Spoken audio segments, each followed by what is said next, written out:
Hello friends, आज हम class 12 का IT एंड ITS का एग्ज़ाम हुआ था आपका। कल क्या सॉरी आज हुआ था आपका एग्ज़ाम। तो 2025 को 11 मार्च 2025 एग्ज़ाम हुआ था। मैं आपको दिखा देता हूँ आपका एग्ज़ाम। ये रहा आपका एग्ज़ाम जो आज हुआ था। तो आज हम इसका पेपर का कंप्लीट सोल्यूशन लिखेंगे। तो मैंने आपके खातिर यहाँ पे टाइप कर लिया पहले से पूरा कंप्लीट सोल्यूशन। ठीक है, बिना कुछ देर की हम स्टार्ट करते हैं। स्टार्ट करने से पहले एक बात जो मैं हमेशा आपको बोलता हूँ, अगर वीडियो अच्छी लगे तो लाइक करा करो। जो लाइक नहीं करते आप लाइक करो, ज़्यादा से ज़्यादा शेयर करो और चैनल को सब्सक्राइब करो। ठीक है, अब स्टार्ट करें अपने। तो अपने पहले प्रश्न खोल देख लेते हैं। प्रश्न नंबर 1, डैश डैश एक आदर्श मैसेज के गुण नहीं है। तो गुण नहीं पूछा है तो आपके सामने ऑप्शन है एक्यूरेट, कंफ्यूज, कंसाइज, क्लियर। तो आंसर क्या होगा? कंफ्यूज। नहीं पूछा है तो कंफ्यूज क्या होता है? गुण नहीं होता। प्रश्न नंबर 2, आपके कार्यस्थल पर छुट्टी के आवेदन के लिए निम्न में से कौन सी संचार विधि का उपयोग करेंगे? बच्चों मैंने ये प्रश्न आए हुए हैं, मैंने आपको करवाए हुए हैं। एग्जैक्ट जो मैंने लास्ट ईयर 5 साल के पेपर करवाए थे सेम वही प्रश्न आए हुए हैं। देखो, और जो मैंने आपको करवाए थे एक्स्ट्रा क्वेश्चन उनमें से ये प्रश्न थे। तो इसमें होगा आपका ईमेल द्वारा। प्रश्न नंबर 3, और मुझे कमेंट में सब बच्चे बताएं कि आपका पेपर जो मैंने सॉल्व करवाया वो आए नहीं आए पेपर।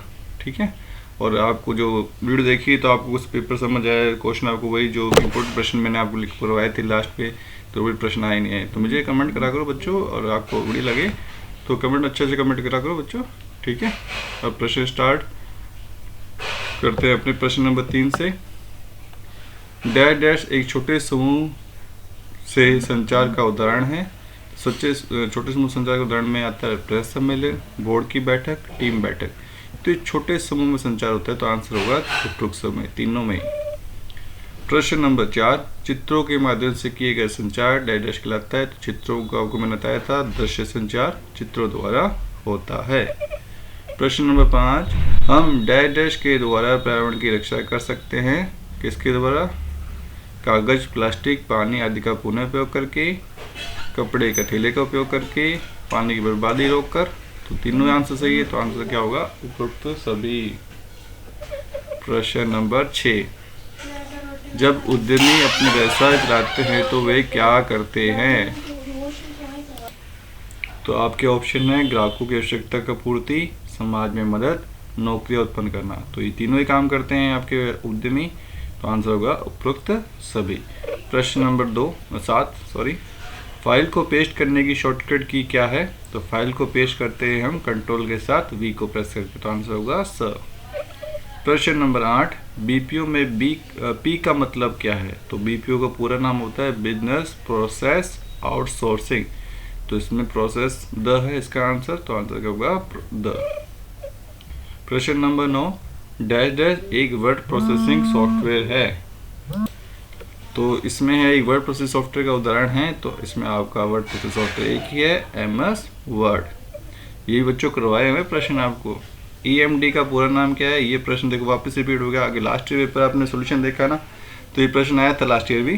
तो EMD का पूरा नाम है अर्नेस्ट मनी डिपॉजिट, आंसर होगा B।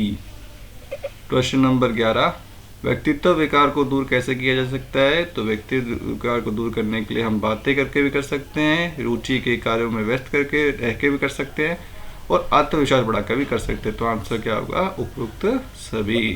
प्रश्न number 12, I need to find my English book में संज्ञा है।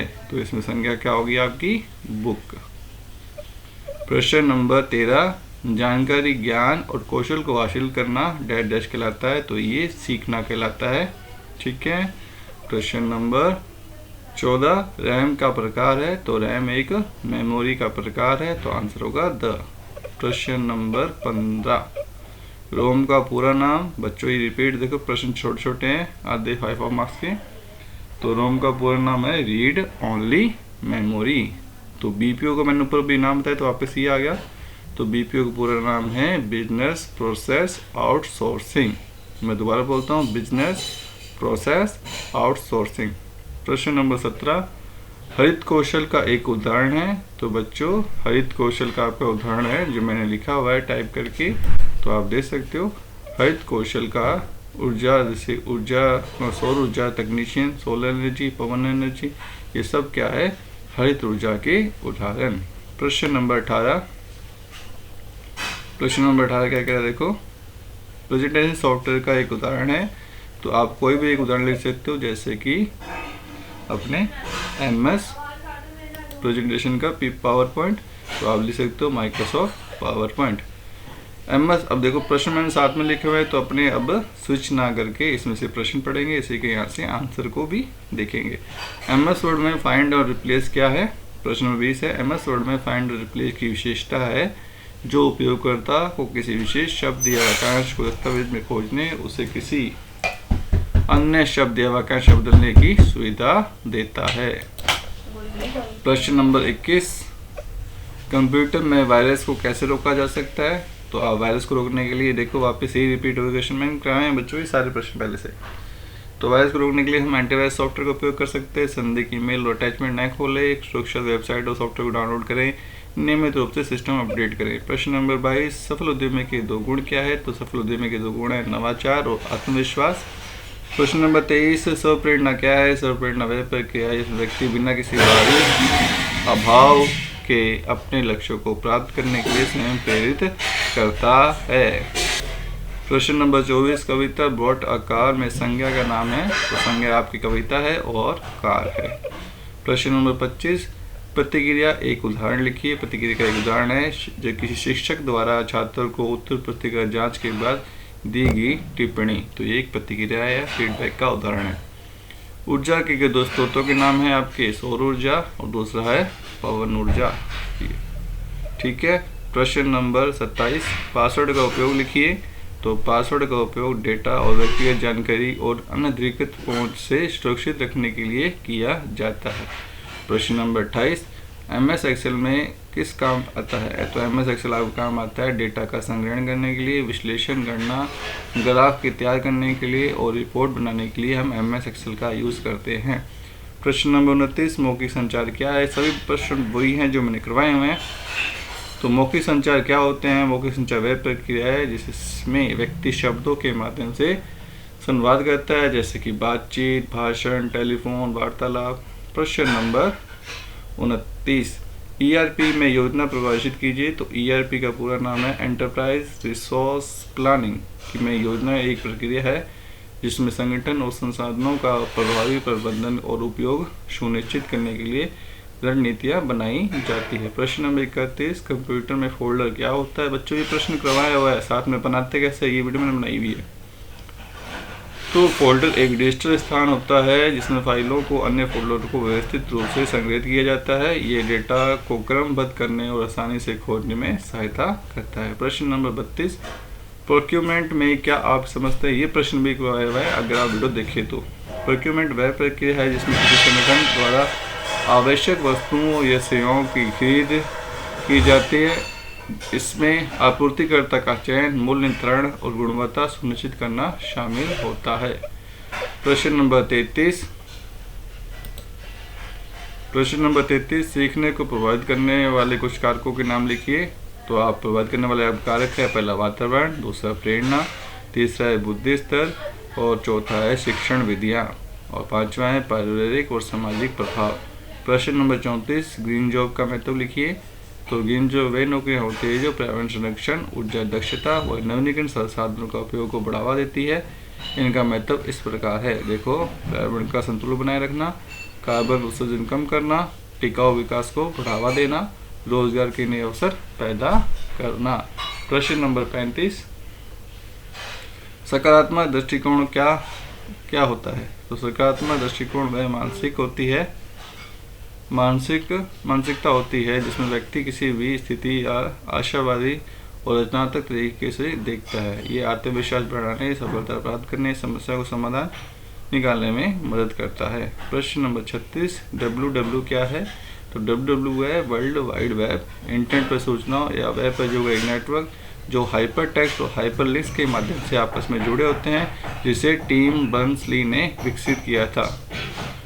प्रश्न नंबर 37, कट, पेस्ट और कॉपी के अंतर लिखिए। तो कट पेस्ट में क्या होता है अपन को, ये क्रिया मूल स्थान से डेटा को हटाकर नए स्थान पर स्थानांतरित करती है, और पेस्ट है वह ये क्रिया डेटा को एक प्रति बनाती है और उसे नए स्थान पर चिपकाती है।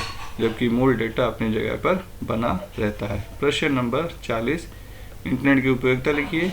तो इंटरनेट आज के समय में सबसे उपयोगी तकनीकी साधन है। इसका मुख्य इसे कुछ प्रमुख उपयोगिता निम्नलिखित है।